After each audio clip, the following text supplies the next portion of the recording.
Kalau bahasa kita mau begini, mau ngapa habis Ramadan? Kalau begitu ngerti apa kagak ya? Ngerti ya? Mau ngapa habis Ramadan? Udah masuk bulan Syawal. Kan dari bulan Rajab kita baca doanya. Allahumma barik lana fi Rajab wa Sya'ban wa ballighna رمضان وحاصل مقاصدنا اللهم بارك لنا في رجب وشعبان وبلغنا رمضان وحاصل مقاصدنا wahasil maqasidana. Dari bulan apa kita doa? Dari bulan Rajab. Ya Allah, berkahi kami di bulan Rajab dan di bulan Sya'. Sampaikan kepada kami kepada bulan suci. Lagi bulan Rajab, bulan Sya'ban, pada gampang makan apa kagak? Makan gak lagi Rajab sama Sya'ban? Makan. Bapak-bapak lagi Rajab sama Sya'ban punya duit apa kagak? Sehat apa kagak? Berarti Allah kabulkan permintaan kita, diberkahi bulan Rajab dan di bulan Sya'ban. Wa ballighna Ramadan, sampaikan kepada kami pada bulan suci. Alhamdulillah sampai Syawal kita masih sehat. Alhamdulillah. Ada saudara kita yang menjelang Ramadan, ada yang dipanggil sama Allah wafat. Ya, ada yang lagi puasa dapat berapa hari wafat. Ya, tapi alhamdulillah kita yang kumpul di sini bersama Abi Nawawi masih dipanjangin umur dalam sehat walafiat. Alhamdulillah. Udah minta dari bulan Rajab sampai bulan Sya'ban masih minta. Nyampe bulan suci Ramadan, kira-kira kemarin Ramadannya berkualitas apa biasa aja?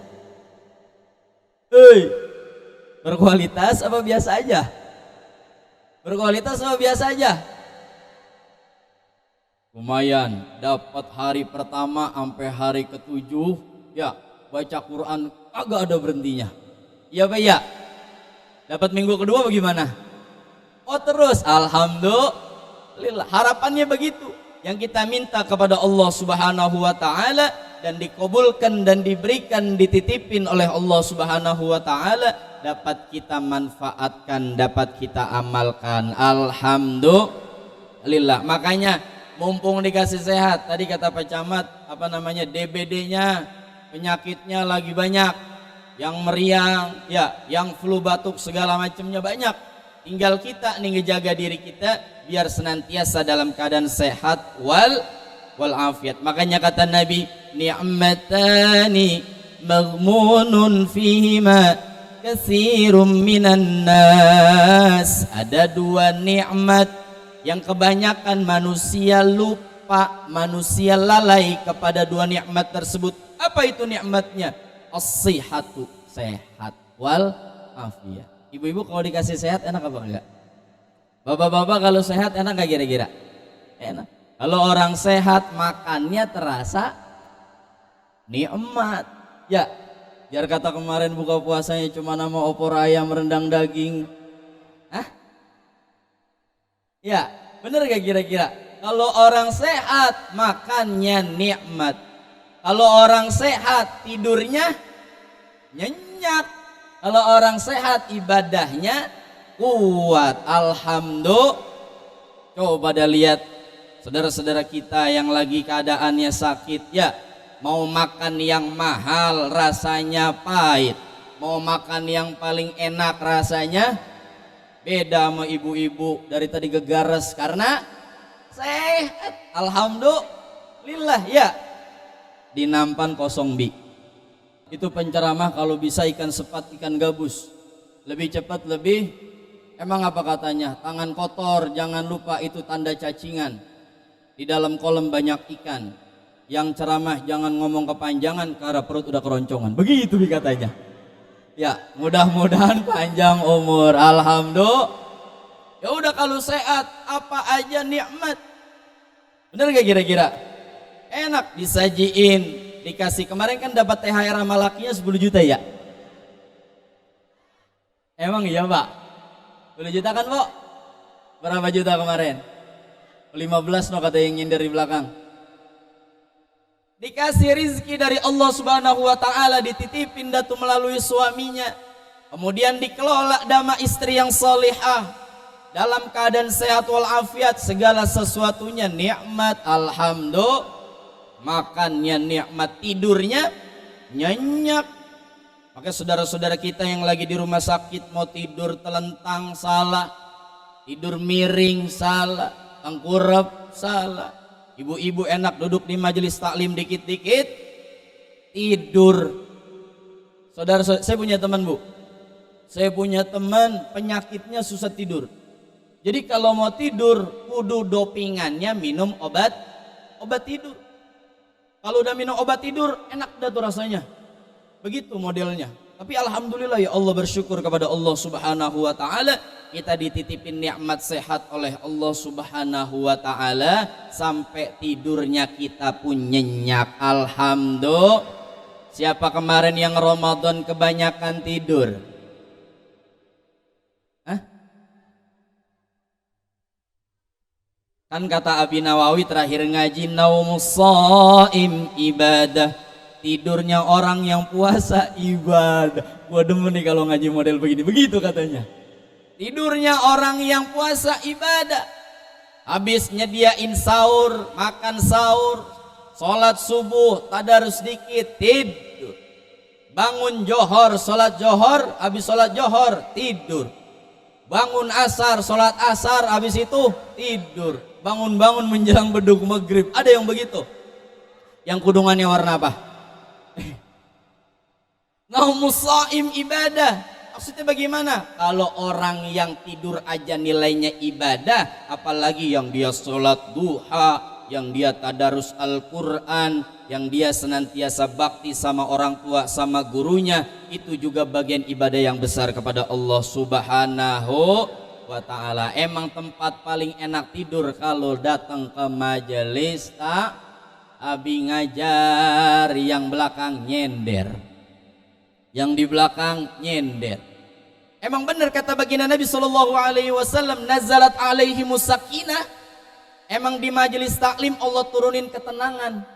Makanya saking tenangnya dia ngaji, matanya ngikut tidur. Makanya kalau kata Abi Nawawi, yang tidur jangan dibangunin. Emang apa? Dia lagi dapetin ketenangan. Di rumahnya nggak bisa tenang.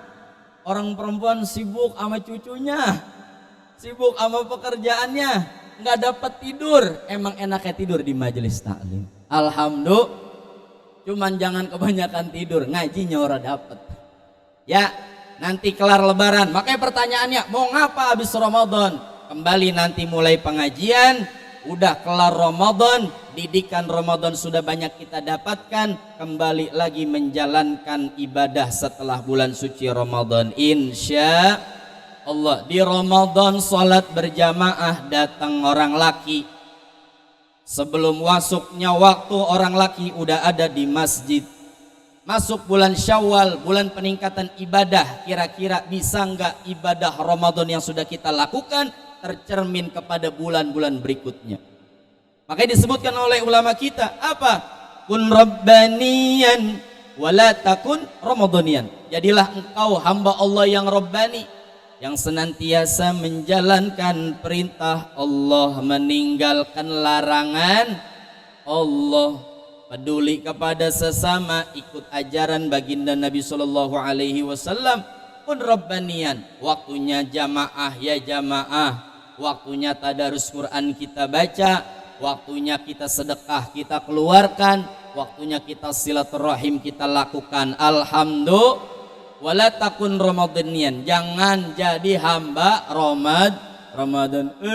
Jangan jadi hamba Ramadan. Apa hamba Ramadan?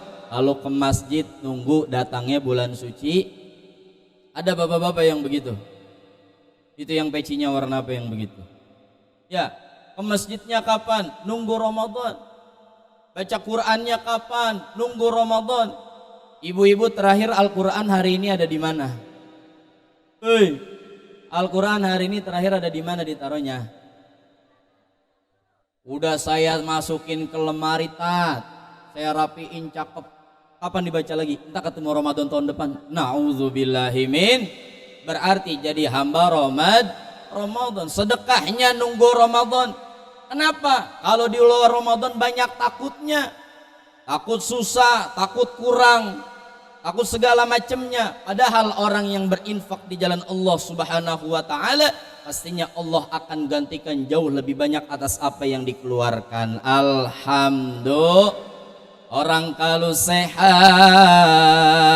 ibadahnya jadi kuat. Alhamdulillah. Makanya cerminan ibadah Ramadan harus kita terus lanjutkan di bulan-bulan setelah bulan suci Ramadan, insya Allahumma salli ala Sayyidina Muhammadin tibbil qulubi wa dawaiha wa afiyatil. Hadrah bang, hadrah. Wa nuril absari wa dhiyaiha wa ala lihi wa sahbihi wa sallim. Allah salli ala Muhammadin tibbil qulubi wa dawaiha wa afiyati. Ahlan Sayyidil Habib shifaiha wa nuril absari wa dhiyaiha